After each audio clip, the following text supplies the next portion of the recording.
Okay, welcome back. This week I want to talk about a fantastic book from Australian Bronnie Ware called The Top 5 Regrets of the Dying.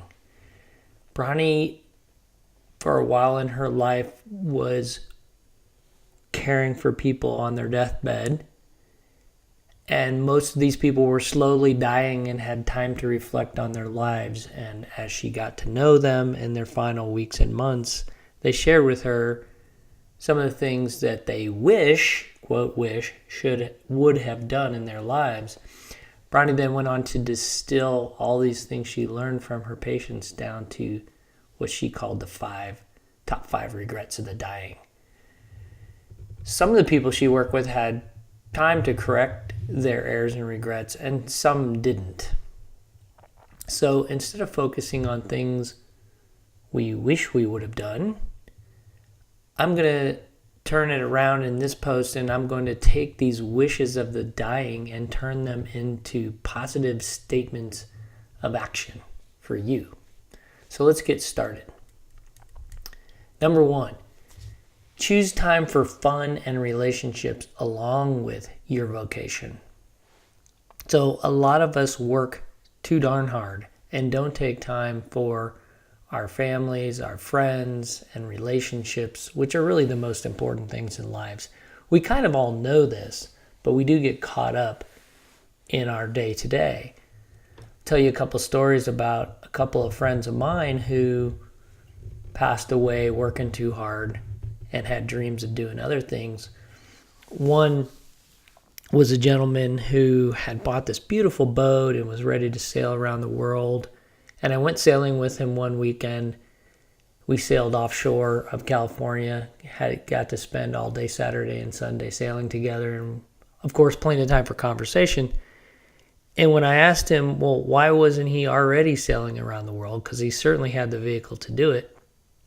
He said, well, I got this business I need to sell, and I got this apartment complex I need to get rid of, and I got all these things I need to take care of before I go. And this went on for years. And finally, he was walking up a ramp at a dock and had an aortic aneurysm and died instantly, never fulfilling his dream because he was just working too hard. The second is of a friend who had cancer and recovered from his cancer, and as a result of going through that process, decided to sell his business.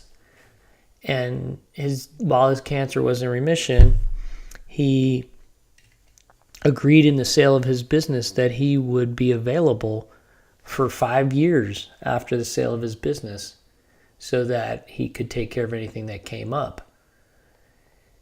And 5 years was really 1 year too long. By the time that the 5 years was almost over, his cancer had come back with a vengeance, and he was gone within 6 months. And so again, he was too tied up in his business and working too hard to really live out his dream too. He had a beautiful 55-foot catamaran, was going to sail around the world, and ultimately did not make that happen. So actions for choose time for fun and relationship along with your vocation is, number 1, create a bucket list of things that you want to go do to have fun and build relationships along with whatever your vocation is. And then number 2, put it on your calendar and make it happen. So remember, we said thoughts are things. If you can think it, you can make it happen. So take action today and get that bucket list created and start making things happen with your relationships and just having fun. Number 2, be brave enough to tell others how you feel. So who are you estranged from? And where is there something left unsaid that is blocking authentic relationship with others that used to be close to you? Everybody has somebody in their life where the relationship could be better. So actions for being brave enough to tell others how you feel. Number 1, make a list of people that you feel you want to or could have better relationships with. And then make the phone call. schedule a meeting, write the letter to break the ice. There's two people in the relationship, but one of them has to lead in getting that communication going. Why not you? Number 3, keep in touch with close friends. Who are the friends that you now have or had in the past that you know have your back no matter what? Who's going to show up and help out when you're in need? If you've read the Course in Miracles, they describe relationships in 3 types. One is brief people that just cross your path, maybe for a day or a week. Then there's people that come into your life for a period of time and then they're gone. And then there are people who you're meant to have a lifelong relationship. And I'm not just talking about your significant other. I'm talking about people in your life that you've known since childhood that keep coming back into your life. Look around you for who these people are and identify them. Everybody has them. In the book, Bronnie talks about a woman who on her deathbed wishes she had kept in closer touch with her friends. And Bronnie asked her to let her know who those were, and she would go search those people out and find them. And she gave her a list of 4 people, and Bronnie was able to, through research in the internet, find that 3 out of the 4 close friends of this woman had passed away. And she was able to locate the 4th one and arrange a phone call with this dying woman and her close friend that hadn't talked in years. Not too long after she had had the phone call with this very close friend, this woman died. So for her, fortunately, at least she was able to reconnect with one of her friends. In my own life, I endeavor to do this to the extent that I can. Recently, I had a friend that I've known since grade school who was in the area. He was actually in San Antonio, and he reached out to me, said he was going to be down there. Could we get together?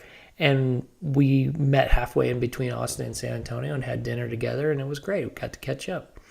So take time to do that kind of stuff. So actions for keeping in touch with close friends. Number 1, know where your close friends are located and how to get a hold of them. Number 2, plan any travel that you have coming up to make connections with your close friends.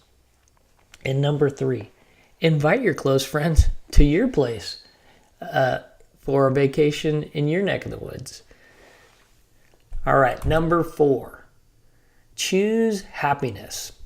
Last week we talked about the fact that perception is reality, and whatever you perceive is what you to be real is what's real.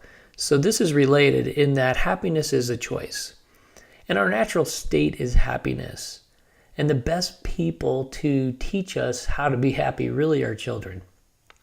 And you can see these faces of children from India, Afghanistan, Cambodia, from around the world, third world countries. These kids are poor, don't have shoes, maybe not enough to eat, but they're playing and having fun with thumbs up and smiles on their faces.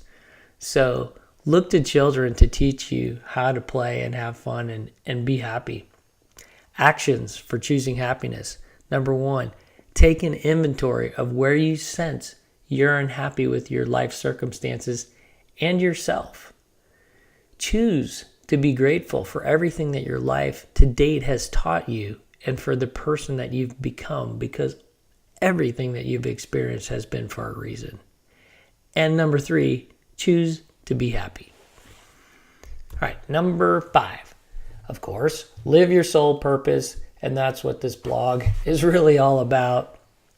Living your soul purpose, not what others expect of you. Actions for living your soul purpose. Number 1, if you're not clear on your soul purpose, treat yourself to a personal retreat for reflection away from all worldly distractions to get in touch with your soul purpose. Ask for guidance through your prayer or whatever you do to ask for guidance, and you will receive it. All right, that's it for this week. Hope you enjoyed this post. Leave me some comments. Share this with others, and we'll talk to you next week.